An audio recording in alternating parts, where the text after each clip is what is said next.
For now, he's not talking, but the newspapers are already headlining another French terrorist.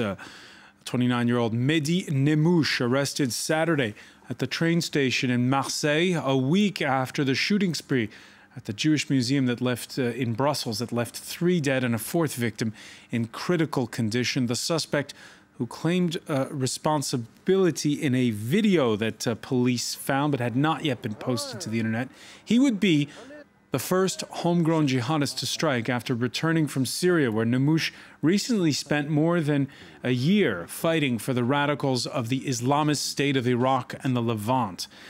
Like the 2012 Toulouse shooter Mohamed Merah, we're going to hear the description of a one-time small delinquent from a broken home whose radicalization started in prison. The Brussels attack comes less than a month after the French Interior Minister announced new measures to thwart would-be jihadists tempted by the fight in Syria. We're going to be asking our panel whether those measures work, whether this attack could have been prevented, and how far you go to stopping homegrown attacks, including do you monitor and censor the internet? Today in the France 24 debate, to Syria and back, with us to talk about it, Guillaume de Saint-Marc of the French Association of Victims of Terrorism. Thank you for being with us. Thank you. You're also with the Radicalization Awareness Network. Also joining us, Marwan Muhammad of the Coalition Against Islamophobia. Thank you for being with us.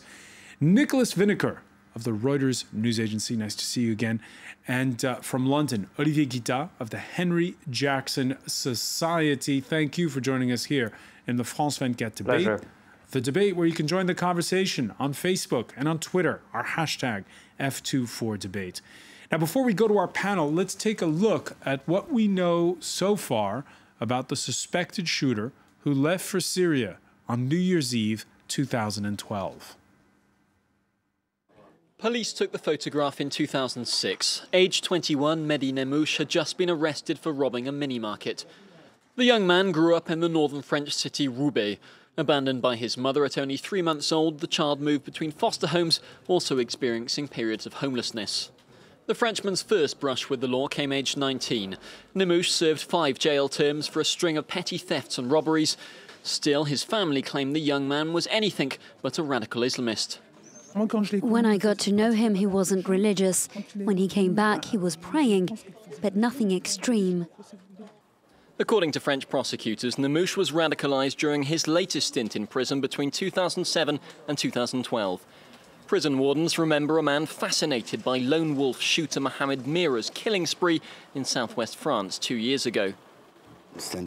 As an inmate, he didn't want to have a television set in his cell.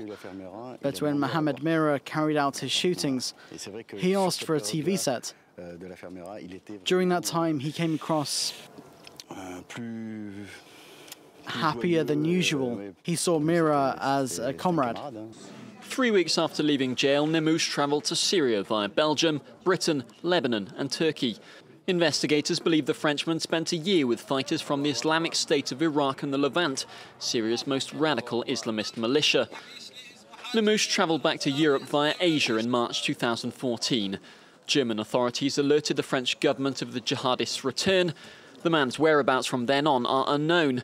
Nemmouche resurfacing over the weekend as the principal suspect in the Brussels Jewish Museum shooting. The principal suspect. Olivier GUITTA, the last time we spoke to you, it was, what, a little over a month ago when the French government had announced these new measures to try to contain homegrown jihadists. What are your thoughts when you look at the portrait we have so far of the suspect? It's no surprise. I mean, as I mentioned earlier a month ago, the writing was on the wall. There are going to be much more happening, unfortunately, in our capitals. The returning jihadists are going to be the biggest issue this year. You could have terror attacks in London, Paris, and again in Brussels, because the numbers and the first generation is coming back. So at this point, the governments need to go on a full press, and I think that the good steps from last month are just a start. Now they need to ramp up measures. All right. We'll talk more about those steps in a moment. Marwan Muhammad, your reaction to that? Do you feel as though everyone who's coming back from Syria, what the numbers are, that there's according to the Interior Ministry, there's 700 in all, and there's some 200 who've returned? At this stage, I have to say I'm a bit puzzled, because in a matter of a few hours, we get to know everything about this suspect, the way he traveled, the way he was behaving in prison, the way he grew up, and the fact that he was very radical. Why? Because he was praying. And still 5 minutes before he kills people, we were still unable to stop him. So my first question is, at this stage, maybe we can take some time and have a deeper analysis at the case and at the way this has been planned and executed before taking and jumping to conclusion on automatic transfer into jihadism and to terrorism for people coming back from Syria. The second point is that when we look at these youth that go to Syria, the religious education and the religious affirmation is not the key factor in them moving into Syria. And the same goes with terrorism. Even a deep practice of Islam, even a very elaborate knowledge of Islam doesn't lead to violence. Why? Because there is no violence per se into this religion. What is critical, though, is two things. First, the radicalization in the ideological sense of it, i.e., I cannot perceive the sense of a nuance in my thinking. The second thing is the social exclusion, social distance from the immediate surrounding of the family, of the friends, of the social fabric. These two factors, humiliation and radicalization, and social distance, are the key factors before even mentioning religion, before even mentioning ideology. So what do you think of the composite sketch that we just showed in that report of this man? I think it is very problematic, and I explain why. Every time there is a disaster like this, a number of murders, a number of terrorist attacks, whenever the alleged perpetrator is perceived to be Muslim, we run into a political and media hysteria that leads to more and more stigmatization of Muslims. And in the days that follow these events, we have a surge in the anti-Muslim hate crimes and discrimination. The fact is, why would we consider that when we have a lone person like Anders Breivik and he turns to kill 72 people, we consider that this is a lone ranger and he got crazy and he's in an individual trend of killing people? And when we have a Mohammed Merah, or in this case, Mehdi Nemmouche, we consider that there is something wrong with his religion, and we consider that the Muslim community at large has to apologize for this. So I would like to get back to... Who's saying that? Well, looking at the media since yesterday, I hear more and more confusion between terrorism and jihadism, jihadism and Salafism, Salafism and Islamism with just being Muslim. So the problematization machine in terms of usage of language and media critique is up and running at this stage. Guillaume de Saint-Marc? Yeah, I think we should take care of that, of course, because we should remember that 90% of the victims of terrorism are Muslims. So we should take really attention on the way we speak about what's going on in terrorism, and we should work with the Muslim community all together to threaten the problem, which is at our days it's about people saying that they are Muslims, but it's not real Muslims anyway. That's what we believe. Before it was from extreme right or extreme left. What is important is to fight against all the extremists that are leading to terrorism or to violence. It's not being a Muslim which is a problem, it's being an extremist. And this man was an extremist. He was pretending he was a Muslim. We don't know a lot about his Muslim education, but we have many examples where people who became extremists had no real background of Muslim, and they just pretend they were Muslim, but they were not. So it's not a problem of religion. It's a problem of radicalization and inspiration. This person are following a track for different reasons, and a lot of the reasons are due at the lack of identity, and they're looking for a new identity. They want to be proud of themselves. But they're doing, of course, on the wrong way, and they meet the bad person, they go to the bad place, and then they can become dangerous. But it's not a problem of religion. It's a problem. It's linked to religion because it's the purpose and it's how it's showed. But it's not a problem of religion. It's a problem of behavior, of the persons. The arrest happened Saturday at the main train station in Marseille. By Monday, we have the report that you just saw, Nicolas. When you see that report, one of the key factors in it is the idea that it is a little bit of a copycat killing after the Mohamed Merah Toulouse shooting of 2012. Well, just very quickly on the sort of discussion we were having earlier, I agree that terms are very important, and we shouldn't be mixing up Muslim, Islamist, and or whatever inaccurate terms have been raised. However, I know that your organization, Reuters, is loath to put in its style book the word terrorist. Terrorist is banned, and for good reason, because as they say, one person's terrorist is another person's freedom fighter. But there is such a big thing. Difference. Anyway, well, that's another debate.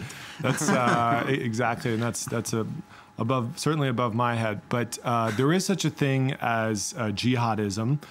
There was a reaction from the French umbrella organization of Muslims groups today, drawing attention to the problem, the spread of jihadist ideas, which is something very particular and something which does exist and is being widely disseminated on the internet.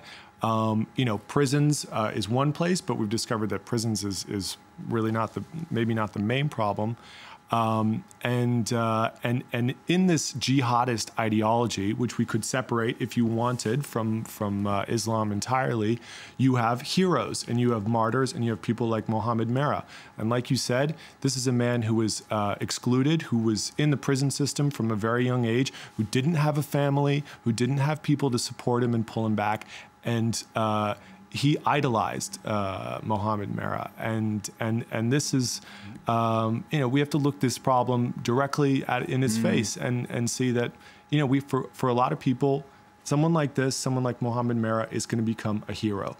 All right, we have a lot of reactions coming in. One here on Twitter, using the terms of lone wolf is handy to hide hundreds of jihadists already in Europe waiting for the green light. Let me ask you, Olivier GUITTA, do you think he was a lone wolf, if he is indeed the killer? There are two suggestions. I mean, literally it could be a lone wolf, but also if you're ISIL in Syria and you have all those European recruits and you want to inflict damage on Europe, then you could basically make the case that when they return to their homelands, they should attack Europe because Europe is the enemy.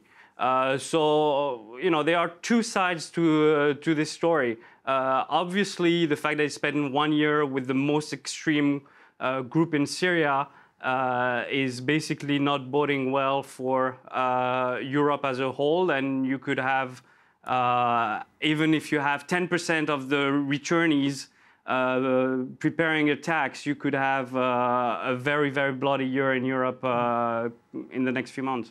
All right, and that apprehension expressed by the administrator of the Jewish Museum in Brussels, here's what he had to say when he learned of news of that arrest. I think that this man will become an idol for certain people. He'll be followed by hundreds or thousands of other people who will share the same motives that push this man to do this. Marwan Mohammed, do you agree? Yes. For a number of people, frustration has grown stronger than the feeling of participation in what Europe has become today, which needs us to take a rational approach to what is going on. We have, I think, two problems here. The first problem is the relationship to people departing for Syria or any place in the world to take physical action in combat in the name of an ID. That's the first problem. The second problem is what is the triggering factor, what is the causal factor in the rise of terrorism and in what makes terrorism today. To prove my point and to explain my idea, I'd like to bring in some numbers to the table. There is a network of police forces throughout Europe. It's called Europol, and they produce every year a report on terrorism. In their report, they, for example, explain that we have had 533 arrests, and out of these, only 258 people were convicted. So first result, we're not doing very good at arresting potential terrorists because we arrest for every terrorist we arrest an innocent person. This person goes to jail, we ruin his life or her life, and then eventually we say, sorry, we ruined your life, but that's anti-terror movement. That's the first lesson. Second lesson is that if we have 152 terrorist attacks in 2013, out of which only 2 are linked to religious movements. So 1% of the terrorist attacks are linked to religious movement, and the rest of it is separatist, right-wing extreme, anarchist movements. So maybe we should respect also this sense of proportion in the way we talk about terrorism generally. So that's the first part. Now, for people going to war with the feeling that they take part into a cause, we have to go back to the nature, the social background of these people who go to Syria. They are not going to Syria as a result of a long thought process saying we are against dictatorship in Syria, we want to take part in this fight against injustice. Most of the time they have a high level of frustration, and we give them an outcome for this frustration. But we should be equally worried about people who go to other causes killing people for different reasons. We have hundreds of people, for example, going to Israel and take part in the Israeli army, killing civilians there, and then coming back and being integrated in the society without even asking questions. So today a poll has been produced in Le Monde asking French people, would you be able to die for an ID? 70% of the respondents answered yes, I would be ready to die for an ID, for a value in my society. It doesn't mean that French society is jihadist at large. But dying for an idea is one thing. Another is to go and spray bullets at a museum. Yeah, but that's why I say the level of frustration doesn't go with the level of rational thinking and building of a thought process that will lead to taking part into a cause. That's what I want to convey here. When we have people like these young men who do not belong to a social immediate surrounding, who do not have an outflow of energy into a humanitarian project, political or intellectual project, cultural project, the only outcome they can find as sensible, where they do have role models, is violence, whether it be on the national soil through delinquency or with this sort of opportunity in Syria. All right, I'm going to get the reaction of the rest of our panel right after we come back, because we have to take a very quick break. Stay with us. You're watching the France 24 debate.